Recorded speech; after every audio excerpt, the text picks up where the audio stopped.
This is no medical advice for educational purposes only. Consult your doctor. Breathe at your own risk. Right now, your body might be operating in a state of high alert that it was never designed to maintain. Scientists have been studying this pressure for decades. When Dr. Hans Selye pioneered stress research, he identified a clear line between two physical states. A short burst of pressure, like running a race, helps us grow. But when that pressure never stops, it starts to damage us from the inside out.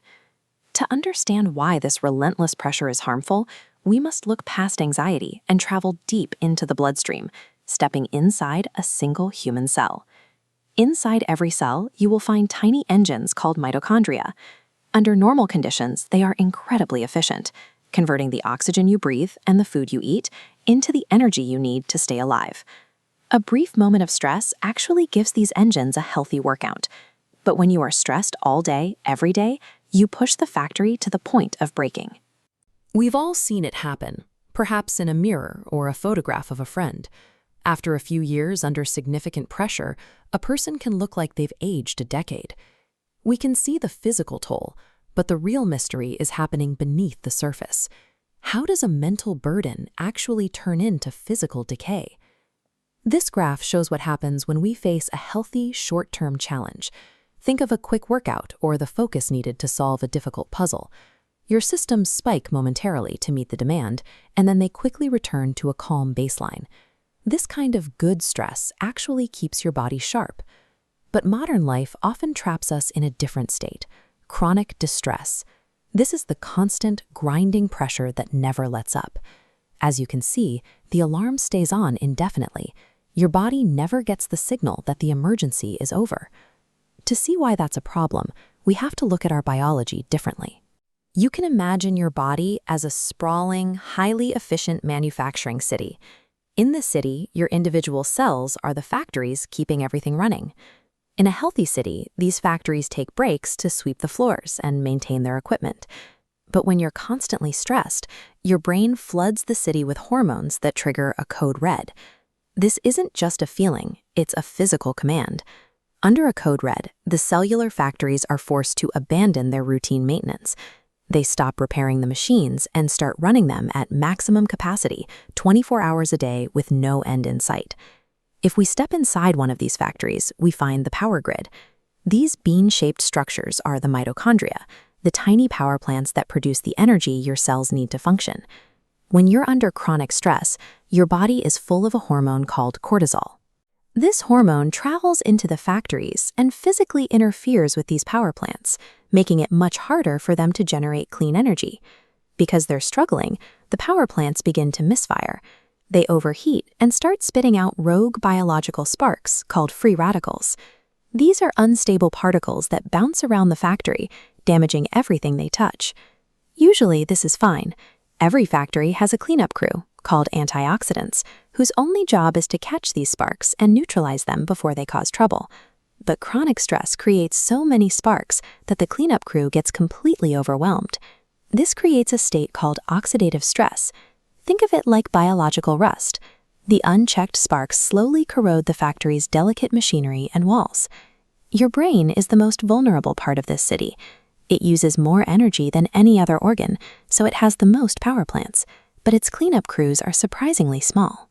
This makes the brain the first place to suffer from this internal rusting. This is how stress weaponizes your own biology. It takes the power plants that are supposed to give you life and turns them into the very things that are destroying you from the inside out. While the rust is spreading, the sparks also threaten the factory's most important room, the central vault. This is where your DNA is kept, the master blueprints for every single part of your body. The ends of these DNA blueprints have special protective caps called telomeres, like the plastic tips on the ends of shoelaces. Their only job is to keep the blueprints from fraying and falling apart. There is a specialized repair crew, an enzyme called Telomeres, that constantly rebuilds these caps. But cortisol, that stress hormone, physically blocks this crew from doing its job. It's as if the repair team has been locked out of the building. Without the repair crew, the protective caps have no defense. They are quickly burned away by those oxidative sparks. Once the caps are gone, the DNA blueprints themselves begin to shred, and the factory loses its ability to function correctly. At the same time, the damage to the power plants becomes so severe that they actually rupture. When they break open, they leak their own internal DNA out onto the factory floor. Your cell has a security system that scans for foreign invaders. When it sees this leaked DNA where it doesn't belong, it panics. It assumes the factory has been infected by a virus, and it sounds a massive city-wide alarm. Now the cell is in a total crisis. Its blueprints are shredded, its power plants are leaking, and the alarm is blaring. It has reached a point where it can no longer do its job. Usually, a factory this damaged would follow protocol and self-destruct to protect the rest of the city. But the constant flood of stress hormones prevents that from happening. Instead, the cell enters a permanent state of damage called senescence. It becomes a zombie cell. It isn't dead, but it isn't working either. It just sits there, taking up space and refusing to clear out for new healthy cells. Even worse, these zombie factories don't just sit in silence. They spend all their remaining energy pumping out toxic chemical signals, telling every neighboring factory that there is an emergency. These signals travel into the bloodstream, creating a state of body-wide irritation called systemic inflammation. Your entire biological city is now on high alert, even if there's no actual invader. This creates a vicious cycle. The inflammation creates more sparks, and those sparks create more zombie cells, which then create even more inflammation. Each part of the cycle feeds the next, making it spin faster and faster.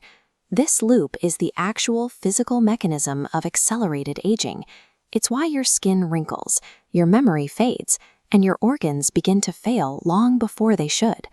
So how do we stop it? The answer lies in lowering that cortisol. Fortunately, your body comes with a built-in brake pedal designed to halt this cycle of decay. It is a massive neural pathway called the vagus nerve. You can activate this nerve using coherence breathing. This is a specific rhythm of about 6 breaths per minute, what scientists call 0.1 hertz. At this pace, your heart rate and your breathing start to swing in the same perfectly timed arc. By extending your exhalations at this pace, you command the vagus nerve to release a powerful cooling chemical called acetylcholine throughout your body. This chemical acts like a cellular fire extinguisher.